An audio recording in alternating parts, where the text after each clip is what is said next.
A rocket exploded near the U.S. Embassy in Kabul, Afghanistan early Wednesday, the 18th anniversary of the 9/11 attacks.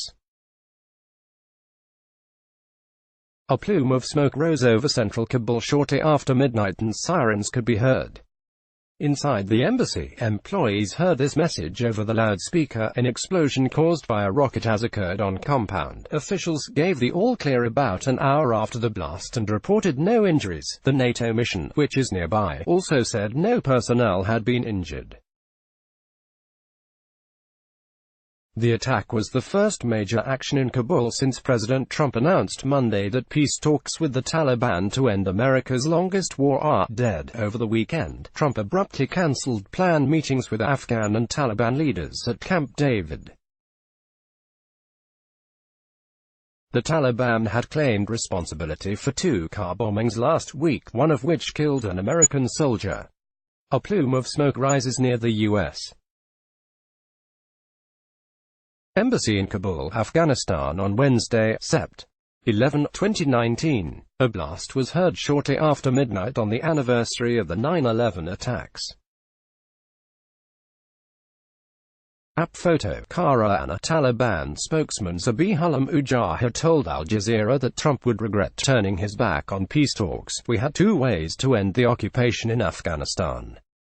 One was jihad and fighting, the other was talks and negotiations, said Mujahid. If Trump wants to stop talks, we will take the first way and they will soon regret it. The 9/11 anniversary is a sensitive day in Afghanistan's capital and one on which attacks have occurred.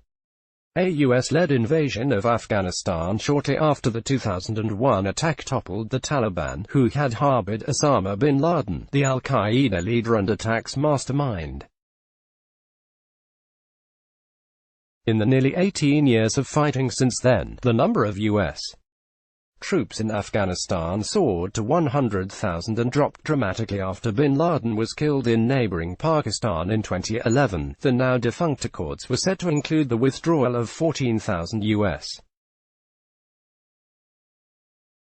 troops through the end of 2020. In exchange, the Taliban would have had to agree not to allow Afghanistan to be a safe haven for terrorist groups which threatened the security of the U.S. just before Trump's announcement. U.S. envoys al-Malik al-Zad had completed 2 days of meetings in Qatar with Taliban lead negotiator Mullah Abdul Ghani Baradar, commander of U.S. forces in Afghanistan, General Scott Miller. Last week's bombings included an attack late Monday which killed 16 and injured 100, mostly civilians, and an attack Thursday which killed 2 soldiers and 10 civilians. Click here to get the Fox News app. The Taliban had said they issued the attacks to gain leverage in their negotiations with the U.S., demanding that all of the approximately 20,000 U.S. and NATO troops leave Afghanistan as soon as possible.